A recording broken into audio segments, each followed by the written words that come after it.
Excuse me sister, روش پر دھیمے قدموں کے ساتھ چلتی ہوئی وہ گروپ میں سب سے پیچھے تھی۔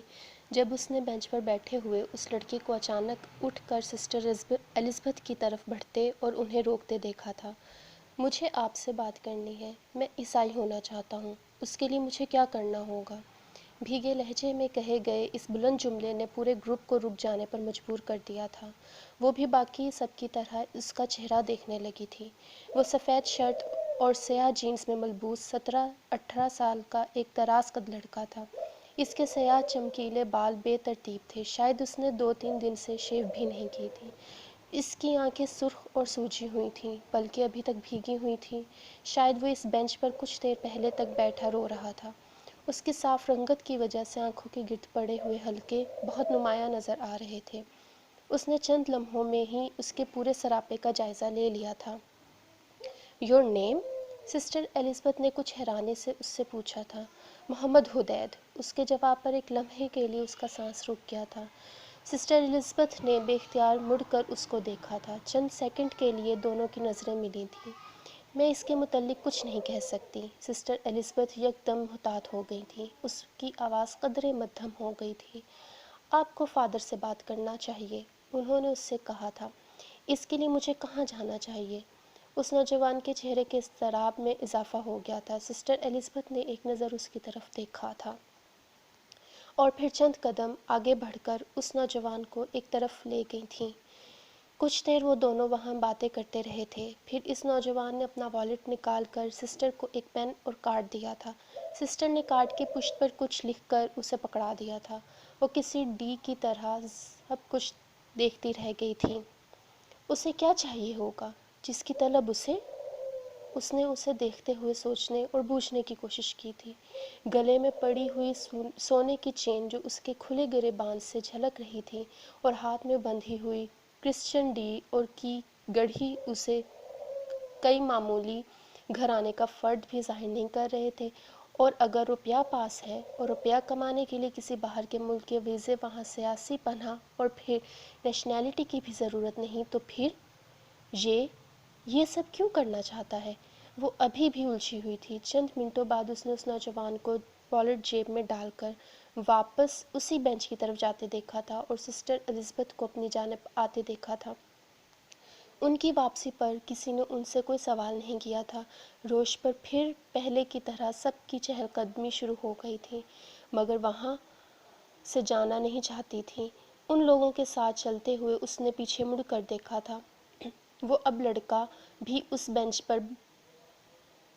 بینچ کی پشت سے ٹیک لگائے چہرہ ڈھانپے بیٹھا ہوا تھا۔ بے اختیار اس کا دل بھاگ کر اس کے پاس جانے کو چاہا تھا، صرف ایک لمحے کے لیے، صرف ایک بات کہنے کے لیے۔ اس نے مڑ کر اپنے آگے چلتے ہوئے گروپ کو دیکھا تھا اور خود کو بے بس پایا تھا۔ وہ پیچھے جانا چاہتی تھی، واپس وہیں، مگر وہ آگے چلتی جا رہی تھی۔ اسے پتا تھا یہ روش سیدھا اس پارک سے باہر لے جائے گی، وہ واپس وہاں نہیں آ سکے گی۔ اسے جو بھی کرنا تھا بہت جلدی میں کرنا تھا، مگر اسے آخر کیا کرنا تھا؟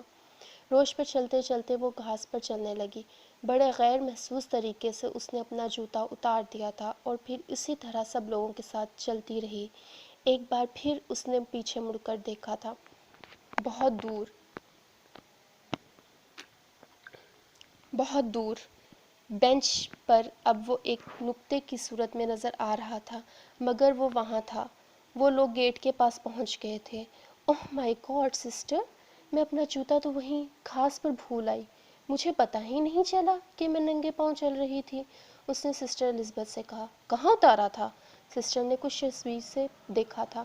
مجھے اچھی طرح جگہ یاد ہے، وہ اس درخت کے پاس جو جھاڑی نظر آ رہی ہے، وہیں گزرتے گزرتے میں نے جوتا اتارا تھا۔ پھر میرا خیال تھا ہم واپس ادھر سے ہی گزریں گے تو میں جوتا پہن لوں گی، مگر پھر آپ نے اس گیٹ سے نکلنے کا فیصلہ کر لیا۔ میں بس 5 منٹ میں لے کر آتی ہوں، اس نے چلتے ہوئے کہا تھا۔ اوکے، سسٹر نے آئس کریم کی مشین کی طرف جاتے ہوئے کہا تھا۔ وہ سر ہلاتے ہوئے واپس مڑ گئی۔ روش پر چلنے کے بجائے اس نے گھاس پر بھاگنا شروع کر دیا تھا۔ وہ جلد از جلد اس کے پاس پہنچ جانا چاہتی تھی۔ چند منٹ بھاگنے کے بعد اس نے سر اٹھا کر اس نظر آنے والے بینچ کو دیکھا تھا جس پر وہ بیٹھا ہوا تھا، مگر اب وہ بینچ خالی نظر آ رہا تھا۔ اسے بے اختیار ٹھوکر لگی تھی۔ اس بینچ کے قریبی بینچ بھی خالی نظر آ رہے تھے۔ وہ اختیار آگے بھاگتی رہی۔ اس نے پارک کی روشنیوں پر چلتے لوگوں پر اسے ڈھونڈنے کی کوشش کی تھی، مگر وہ اسے نظر نہیں آیا تھا۔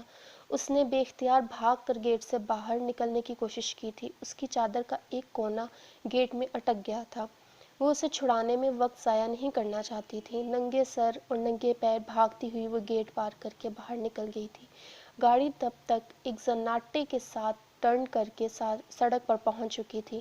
جب تک وہ سڑک پر پہنچتی تب تک کار اس کی پہنچ سے بہت دور ہو چکی تھی۔ اس نے بے بسی سے دور جاتی ہوئی کار کو دیکھا تھا، پھر ایک مایوسی سی اس کے وجود پر چھا گئی تھی۔ پہلی بار اسے احساس ہوا کہ وہ گیٹ کے باہر اور اندر جانے والے لوگوں کی توجہ کا مرکز بن چکی ہے۔ اسے ان نظروں کی پرواہ نہیں تھی۔ اسے اس وقت کسی بھی چیز کی پرواہ نہیں تھی۔ گیٹ کے قریب آتے ہی اس نے چوکیدار کے ہاتھ میں اپنی چادر دیکھ لی تھی۔ اس نے اسے دیکھ کر چادر اس کی طرف بڑھا دی تھی۔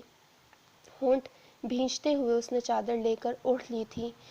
کیا بات ہے بی بی، کیا ہوا ہے؟ چوکیدار متجسس تھا۔ اس نے جواب نہیں دیا، چپ چاپ اندر چلی گئی۔ روڈ سے باہر گھاس پر اتر کر اس نے مطلوبہ جگہ جوتا تلاش کرنے کی کوشش کی تھی۔ اسے جوتا نہیں ملا۔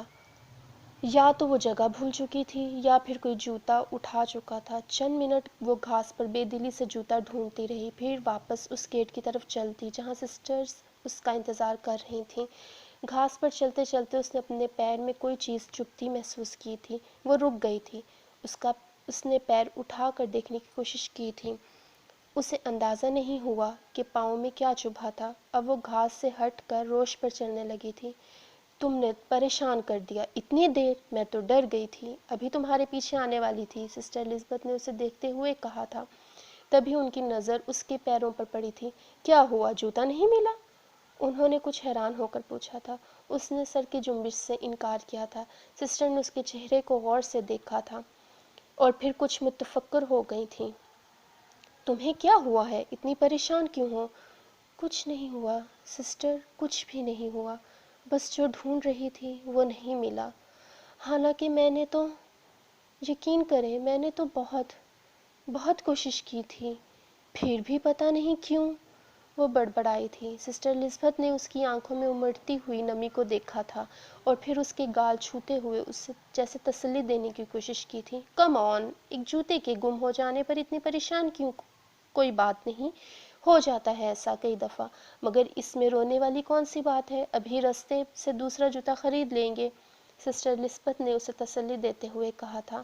باقی سسٹرز نے بھی اسے تسلی دی تھی اور پھر اسے چیئر اپ کرنے کی کوشش کرنے لگی۔ وہ آنکھوں میں تیرتی ہوئی نمی کو اپنے اندر اتارنے کی کوشش کرنے لگی۔ پچھلے کئی دنوں سے وہ سسٹر الزبتھ کے دیے ہوئے پتے پر جا رہا تھا۔ فادر جوشوا کے پاس جا کر اس نے انہیں سب کچھ کہہ دیا تھا۔ اس کے ساتھ کیا ہوا تھا، وہ خود کو کیا سمجھ رہا تھا، اس کا ذہنی خلجان۔ اس نے ہر چیز مکمل بتائی تھی۔ فادر جوشوا نے بڑی محبت اور توجہ سے اس کی ساری گفتگو سنی تھی اور پھر دیر تک اسے اولڈ اور نیو ٹیسٹمنٹ سے کچھ چنی ہوئی باتیں بتاتے رہے۔ حضرت عیسیٰ کی مسیحائی اور معجزات، مدر میری کی بے گناہی اور پاک بازی، ان کی آزمائشیں، حضرت عیسیٰ کی تنہا زندگی جو انہوں نے زندگی کے لیے وقف کر دی تھیں، اور پھر انہی لوگوں کے ہاتھوں ان کا تختہ دار پر چڑھایا جانا۔ وہ کسی سحر زدہ معمول کی طرح ان کی باتیں سنتا رہا تھا۔ پہلی بار اسے محسوس ہوا تھا جیسے وہ یہی سب کچھ سننا چاہتا تھا، یہی سب کچھ جاننا چاہتا تھا، یہی سب کچھ محسوس کرنا چاہتا تھا۔ مجھے کچھ بھی نہیں چاہیے فادر، میں کسی فائنینشل گینز کے لیے ادھر نہیں آیا، میں نے تو صرف سکون چاہتا ہوں۔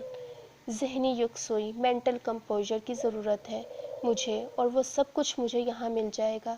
میں چاہتا ہوں مجھے رات کو نیند آ جائے، میں سب کچھ بھلا دینا چاہتا ہوں، میں کسی چیز کے بارے میں سوچنا ہی نہیں چاہتا۔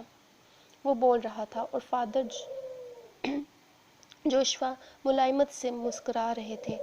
تم ہر چیز حاصل کر لو گے میرے بچے، ہر چیز، مگر کچھ انتظار کرنا ہوگا تمہیں۔ وہ اس وقت کے دوران تم جتنے ثابت قدم رہو گے، تمہاری آئندہ زندگی اتنی ہی اچھی ہوگی۔ فادر میں کروں گا، اس نے اضطراب سے فادر جوشوا کا ہاتھ پکڑتے ہوئے کہا تھا۔